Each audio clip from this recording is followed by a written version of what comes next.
How to manage a business. Managing a business requires you to pay attention to many details simultaneously. Most importantly, you need to handle your staff, whether you have only a few employees or many.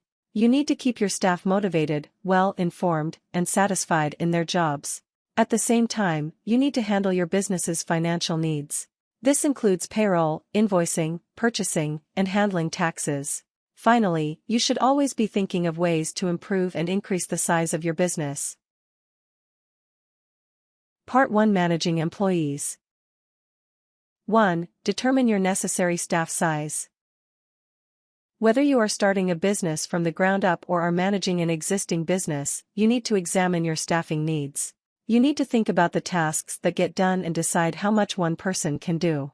This analysis may show you that you need more people than you have, or it may tell you that you need to reassign staff that you already have. Focus on the tasks rather than individual people and personalities. For example, suppose you are managing a store that employs sales clerks. You could analyze your sales records and find when your busy periods occur. Then hire an additional clerk for the busiest times of the day. If you observe an employee who seems to have too much free time, you should consider increasing that employee's duties. If you don't have additional work for that employee, you may need to cut back the hours or eliminate the position completely. 2. Hire new staff as needed. Develop written job descriptions for each role in your business. The job description should include an outline of the tasks to be performed, the expected working hours, the person supervising the role, and a general statement of goals for the position. Advertise, interview, and hire staff members who will best serve each position. For more help on hiring, you may want to read this helpful article. As part of your hiring process, if you are starting a new business, you must attend to certain federal and state regulations. You need to get a federal employer identification number, register with your state's labor office, and obtain workers' compensation insurance. 3. Take care of payroll. Having employees requires you to pay your employees on time and correctly. You need a reliable payroll system that accounts for employee hours and pay rates. You must withhold the proper amounts for federal, state and local taxes, and deposit those as required with the taxing authorities. Establish a consistent system for payment, whether weekly or bi-weekly. For help with federal tax requirements, the IRS has put out 2 publications, the Employer's Tax Guide, Publication 15, and the Employer's Supplemental Tax Guide, Publication 15A. You can find both publications at the IRS Publications page, at www.irs.gov, Forms, Pubs. 4. Develop and use an employee handbook. An employee handbook is a written collection of all the rules and expectations for your staff. It should also set out what the staff can expect from the company. It will explain the employee's rights as well as the legal obligations for both employees and the employer. You should include the following topics in a well-designed employee handbook: anti-discrimination policies, compensation and payroll schedules, work schedules, expected standards of conduct, safety and security, acceptable computer technology use policy, media relations, leave policies and other employee benefits. 5. Maintain open two-way communication. A good manager will communicate regularly with staff. You need to know what they are observing in the business, how they feel about their jobs, and whether any problems are brewing. It also helps for the staff to hear from you and know, in advance, if any changes are coming or anything else that will affect their work. Regular communication can resolve many problems before they even start. Depending on the size of the business and your position as a manager, you may communicate through any or all of the following: regularly scheduled staff meetings, written newsletter or other bulletins, regular informal email communications, a company bulletin board, either a real physical bulletin board or an online virtual site, a shared calendar of events. Part 2: Dealing with finances. 1. Establish an accounting system. If you are not trained in accounting, you may need to hire a bookkeeper or at least consult with a trained accountant. You need to choose an accounting system for operating your business. Different systems exist, with a variety of strengths and weaknesses, depending on your kind of business. Cash method. This is generally better for small businesses. You will count your cash as an asset when you actually receive it. Similarly, you measure your expenses when you actually pay them. Accrual method. Larger business tend to prefer this method, which works more on an invoicing system. You count the asset when a sale is made, whether or not you actually receive payment at that time. You will measure expenses when you receive the item, not at the time of actual payment. 2. Keep good financial records. Whether you use software programs, electronic cash registers, or keep old-fashioned records on hand-written receipts, you need a system for recording sales and expenses. Whatever system you select, you must use it consistently and correctly. Mistakes in record keeping can lead to serious problems for any business. Some currently popular accounting software programs include QuickBooks or QuickBooks Online, Peachtree Accounting, Sage Live, NetSuite, Zoho Books. 3. Reconcile your accounts regularly. At least once a month, you should compare your bank accounts with your accounting statements. If you are not comfortable with reconciling accounts, you may need to consult with a bookkeeper or accountant. Your actual balances should match the balances reported in your accounting statements. You may need to make slight variations for any invoices that have been issued but not yet paid. If your accounts do not reconcile, you need to examine your accounting system more closely and discover the error.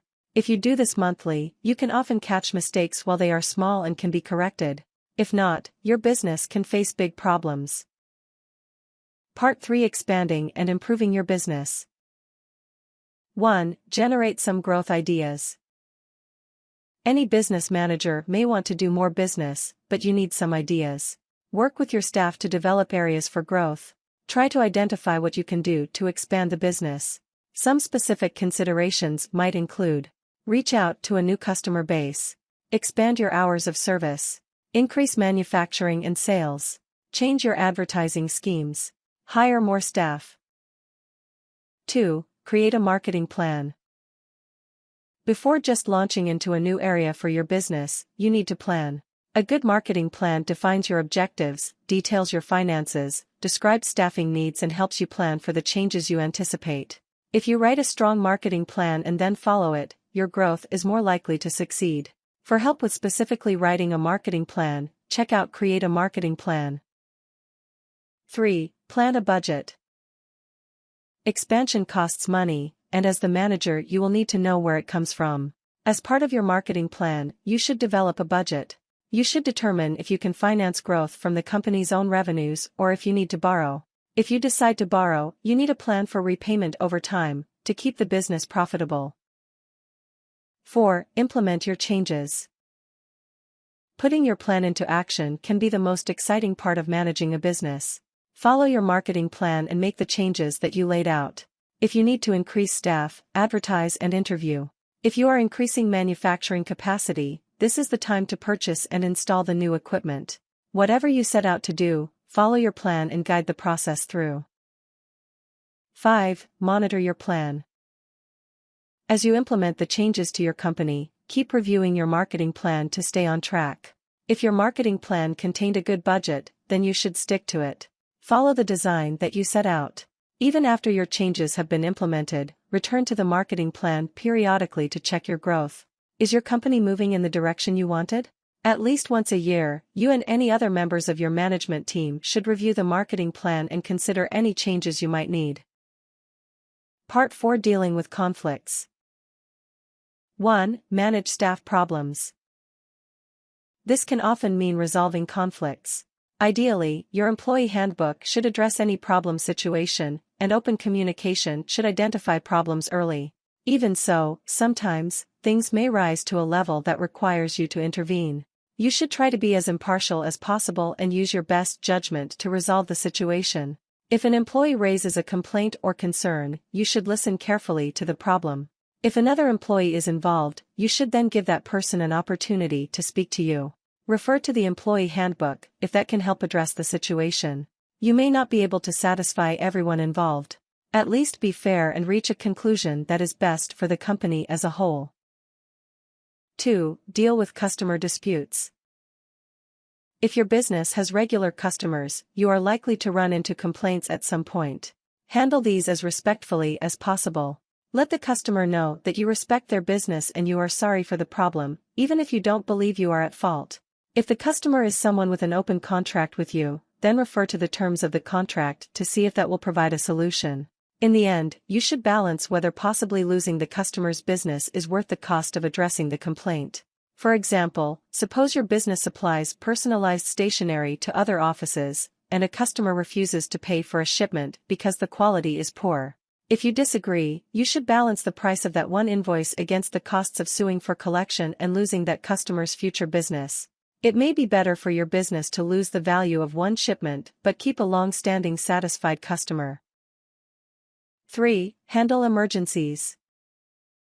You should plan for any possible emergencies that could occur.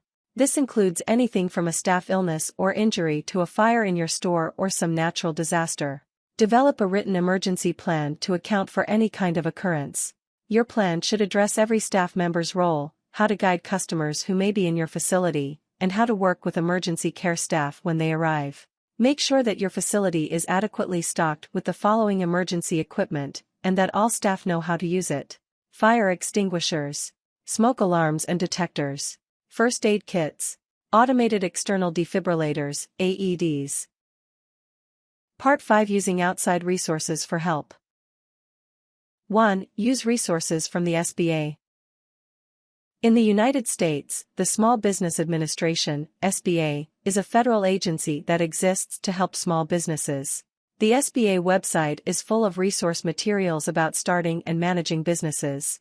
The SBA can assist with legal and financial matters and can help in obtaining financing as well. Access the SBA website at www.sba.gov.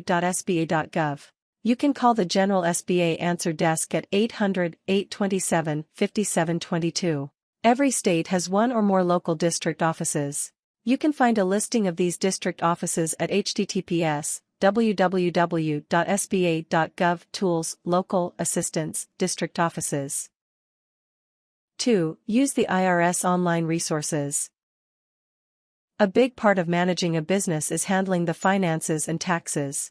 The IRS publishes a wide range of useful materials and has staff people available to answer questions. Find IRS publications at www.irs.gov, forms, pubs. Find links to local IRS offices at https://www.irs.gov. Help, resources, contact your local IRS office.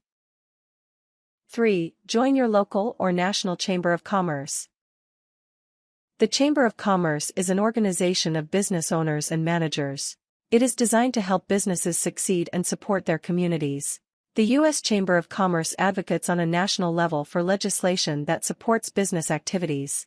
On a more local level, your Chamber of Commerce provides a networking resource. You can meet other business leaders in your community, learn about sponsorship opportunities, and even get discounts on material and supplies for your company.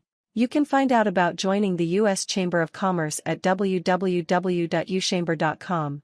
You can locate your local Chamber of Commerce by searching online for the name of your community and the phrase Chamber of Commerce. 4. Work with the Better Business Bureau.